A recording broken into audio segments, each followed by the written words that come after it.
we're going to do what they call the sniffle. Mm-hmm. And the sniffle is basically related to the lower abs. It helps you push the air out.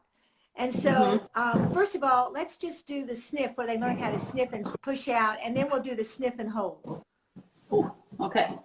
Okay, so let's just, what you're going to do is every time you push out, you're going to push air out through your nose. It's like you're trying to blow your nose real fast. And belly in, right? Belly in. Push the air out from your belly. Out from the nose. Yeah.